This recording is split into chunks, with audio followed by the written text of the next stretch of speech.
पुढच्या बातमीकडे वळूयात। मी ओबीसींबद्दल बोलतोय, माझा जीव गेला तरी चालेल असं लक्ष्मण हाकेंनी म्हटलंय। कोणी बोलायला तयार नाही। TV9 मराठीशी बोलताना हाकेंना अश्रू अनावर झालेत। लक्ष्मण हाकेंचा वादग्रस्त वक्तव्याचा व्हिडिओ व्हायरल झालेला होता आणि ओबीसींचं नेतृत्व धनगरांकडे केल्यानं माळी समाजाला पोटशूळ असा या व्हिडिओमध्ये उल्लेख होता। व्हायरल व्हिडिओच्या नंतर सरांगींचे समर्थक धनाजी साखळकरांकडून हाकेंना चपलेचा प्रसाद देणाऱ्याला 1,11,000चं बक्षीस जाहीर करण्यात आलं होतं।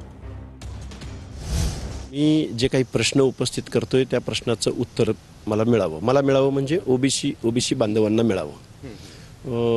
मी जर ओबीसींचा आवाज उठवण्याचा प्रयत्न करत असेल आणि त्याची किंमत म्हणून जर माझी कोण जीभ हसडणार असतील तर जीभ नाही, माझा जीव गेला तरी चालेल। मी आत्ताही तुमच्यासमोर एवढ्या लवकर उभा आहे, माझ्याबरोबर एकही पोलीस नाही आहे, त्यामुळे मी एकटा फिरतोय महाराष्ट्रात। इथल्या व्यवस्थेलाही काही देणं घेणं नाही, सत्ताधाऱ्यांना गृह विभागालाही काहीही देणं घेणं नाही। तुमच्या बोलण्यातून पुन्हा रोग कुठेतरी भुजबळांकडेच दिसतोय। अजिबात नाही, मी तसं कुठंही बोललेलं नाही। माझ्या तोंडामध्ये दुर्दैवानं काही गोष्टी घातल्या जात आहेत। मी मंत्रिमंडळात, भुजबळ साहेब नाहीत ना, मंत्रिमंडळात अनेक लोक आहेत ना, 60% लोकांच्या बाजूने तुम्ही बोलत नाही।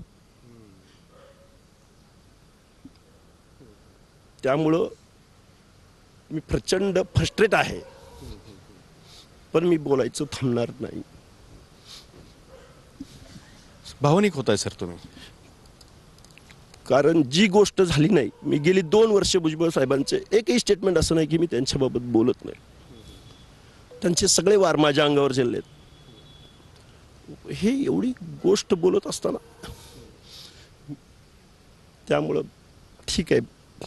माझं म्हणणं काय आहे, जरांगे पाटलांची मागणी रास्तही आहे। मी एवढा संवेदनशील आहे तर मग जो शेतकरी आहे ज्याच्यावरती अन्याय होतो ते बोलतायत, त्यांची मागणी रास्त आहे, पण उत्तर ओबीसी आरक्षण नाही आहे।